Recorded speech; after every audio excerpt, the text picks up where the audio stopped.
Olá pessoas, quem fala aqui é Belmiro, bem-vindos e bem-vindas ao nosso podcast. Esse podcast da Estúdio Sala de Aula, gravado com o aplicativo Anchor, Anchor.fm. Então recomendo, se vocês quiserem acompanhar melhor nos podcasts, também produzir o seu próprio podcast, grave com o Anchor, em que você não tem que pagar nada e também não tem limite de armazenamento.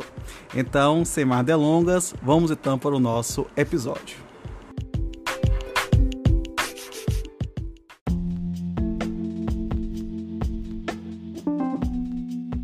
Capítulo 8 da revelia, artigo 344. Se o réu não contestar a ação, será considerado revel e presumir-se-ão verdadeiras as alegações de fato formuladas pelo autor.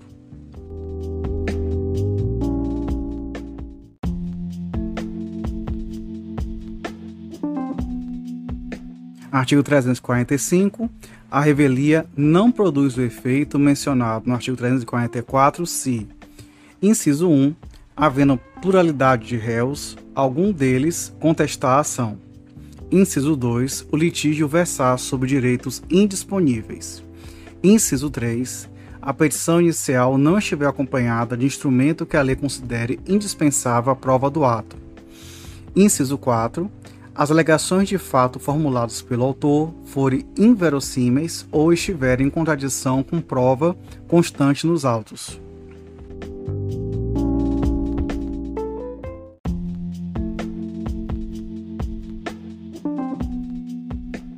Artigo 346. Os prazos contra o revel que não tenha patrono nos autos fluirão da data da publicação do ato decisório no órgão oficial.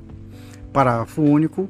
O réu poderá intervir no processo em qualquer fase, recebendo-o no estado em que se encontrar.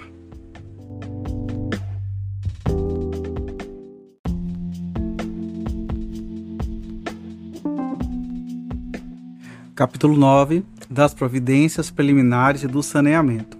Artigo 347. Fim do prazo para a contestação, o juiz tomará, conforme o caso, as providências preliminares constantes das seções deste capítulo.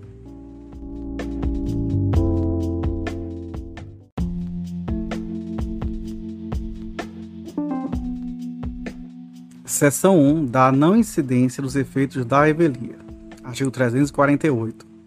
Se o réu não contestar a ação, o juiz, verificando a inocorrência do efeito da revelia, previsto no artigo 344, ordenará que o autor especifique as provas que pretenda produzir, se ainda não estiver indicado.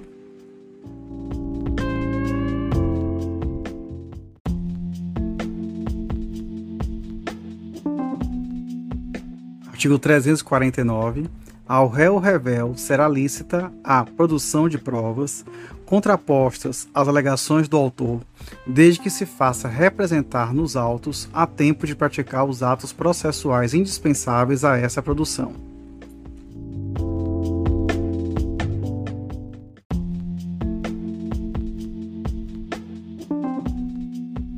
Seção 2 do fato impeditivo, modificativo ou extintivo do direito do autor. Artigo 350. Se o réu alegar fato impeditivo, modificativo ou extintivo do direito do autor, este será ouvido no prazo de 15 dias, permitindo-lhe o juiz a produção de prova.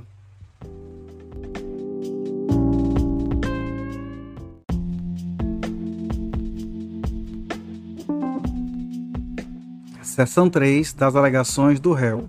Artigo 351. Se o réu alegar qualquer das matérias enumeradas no artigo 337, o juiz determinará a oitiva do autor no prazo de 15 dias, permitindo-lhe a produção de prova.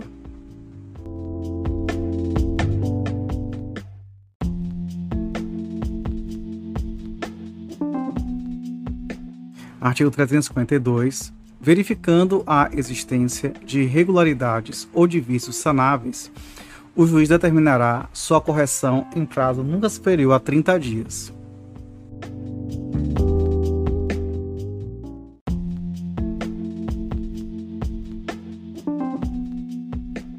Artigo 353.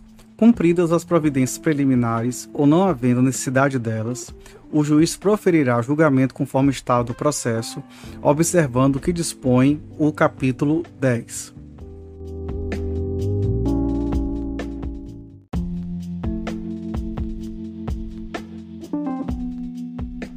Capítulo 10 do julgamento conforme o estado do processo. Seção 1 da extinção do processo. Artigo 354. Ocorrendo qualquer das hipóteses previstas nos artigos 485 e 487, incisos 2 e 3, o juiz proferirá a sentença. Parágrafo único. A decisão que se refere o caput pode dizer respeito a apenas parcela do processo, caso em que será impugnável por agravo de instrumento.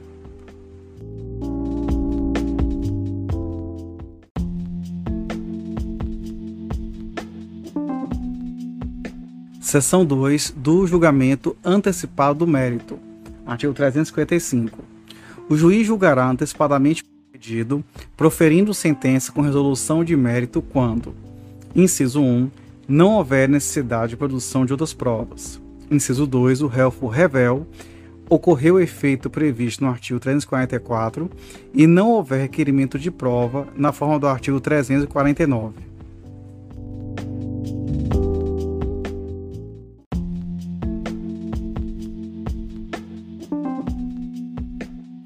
Seção 3 do julgamento antecipado parcial do mérito. Artigo 356. O juiz decidirá parcialmente o mérito quando um ou mais dos pedidos formulados ou parcela deles, inciso 1, mostrar-se incontroverso, inciso 2, estiver em condições de imediato julgamento, nos termos do artigo 355, parágrafo 1º, a decisão que julgar parcialmente o mérito poderá reconhecer a existência de obrigação líquida ou ilíquida. Parágrafo 2º. A parte poderá liquidar ou executar, desde logo, a obrigação reconhecida na decisão que julgar parcialmente o mérito, independentemente de caução, ainda que haja recurso contra essa interposto. Parágrafo 3º. Na hipótese do parágrafo 2º, se houver trânsito em julgado da decisão, a execução será definitiva. Parágrafo 4º. A liquidação e o cumprimento da decisão que julgar parcialmente o mérito poderão ser processados em autos suplementares a requerimento da parte ou a critério do juiz. Parágrafo 5º. A decisão proferida com base neste artigo é impugnável por agravo de instrumento.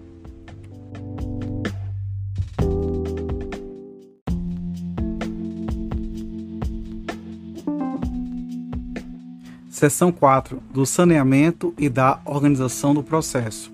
Artigo 357.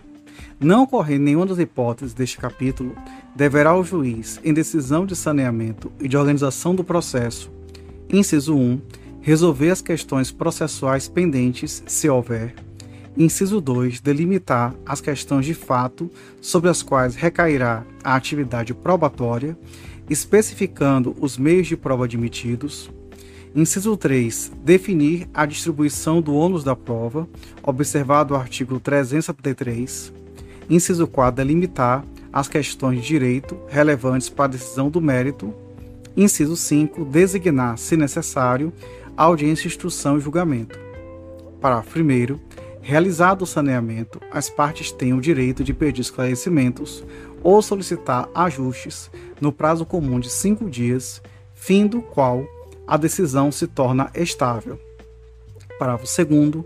As partes podem apresentar ao juiz para homologação delimitação consensual das questões de fato e de direito a que se referem os incisos 2 e 4, a qual, se homologada, vincula as partes e o juiz. Parágrafo 3º. Se a causa apresentar complexidade em matéria de fato ou de direito, deverá o juiz designar audiência para que o saneamento seja feito em cooperação com as partes, oportunidade em que o juiz, se for o caso, convidará as partes a integrar ou esclarecer suas alegações. Parágrafo 4º. Caso tenha sido determinada a produção de prova testemunhal, o juiz fixará prazo comum, não superior a 15 dias, para que as partes apresentem rol de testemunhas. Parágrafo 5º. Na hipótese do parágrafo 3º, as partes devem levar para a audiência prevista o respectivo rol de testemunhas. Parágrafo 6º. O número de testemunhas arroladas não pode ser superior a 10, sendo 3 no máximo para a prova de cada fato. Parágrafo 7º. O juiz poderá limitar o número de testemunhas, levando em conta a complexidade da causa e dos fatos individualmente considerados. Parágrafo 8º. Caso tenha sido determinada a produção de prova pericial, o juiz deve observar o disposto no artigo 465 e, se possível, estabelecer desde logo calendário para sua realização. Parágrafo 9º. As pautas deverão ser preparadas com intervalo mínimo de 1 hora entre as audiências.